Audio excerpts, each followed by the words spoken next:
Fallout on all sides over President Trump's decision to yank the security clearance of former CIA Director John Brennan.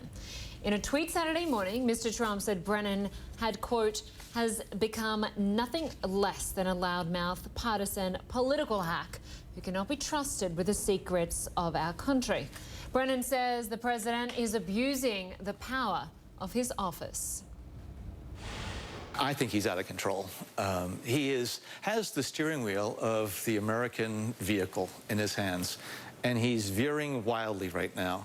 He's trying to preserve and protect himself. And so what more demonstration do you want? When things get really, really bad? You know, I'm glad that if his revoking of my security clearance is going to wake some people up. John Brennan there. Well, there is a growing list of senior intelligence officials speaking out, warning that the president's action is an effort to stifle free speech. Now, Mr. Trump is in New Jersey this weekend. Our Ryan Nobles joins us from there with the latest.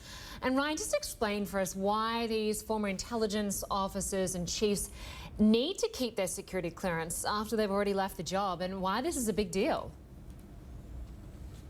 Yeah, you know, Linda, I think that's a great question. I think there's some confusion here, right? So if you have a security clearance, it's not as if once a week you get a packet in the mail with all the American state secrets. It doesn't work like that. And there are actually quite a few people that have these security clearances, somewhere in the range of 4 million. And essentially what it does offer some utility to the federal government, because if there are these experts that were once in the field dealing with intelligence issues on a day-to-day basis, and now they're private contractors, they can be brought in on a case-by-case basis, use their expertise and not have to go through a rigorous clearance process every single time. And then the other opportunity it provides to allow these experts to have their security clearances after they leave government services, because if a president or a high-ranking government official wants some advice or to lean on their expertise on a certain matter, they can bring them in and they're able to utilize that pretty easily. So that's why I think there are some people concerned about this, because if the president continues to arbitrarily just pull security clearances back,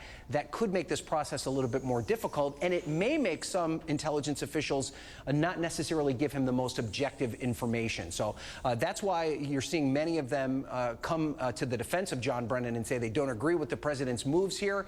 But we should point out, Linda, that even though there's been a lot of criticism towards the president, he is getting some backup from many Republicans on Capitol Hill who say that this is the president's authority. He can do this when he wants, whenever he wants, and if he views John Brennan as a threat to national security to have this type of clearance, it's his absolute right to revoke it, and he can do it as he sees fit. And he certainly is doing just that. All right, Ryan Nobles, we will stay on this story as well. Thanks so much for joining us.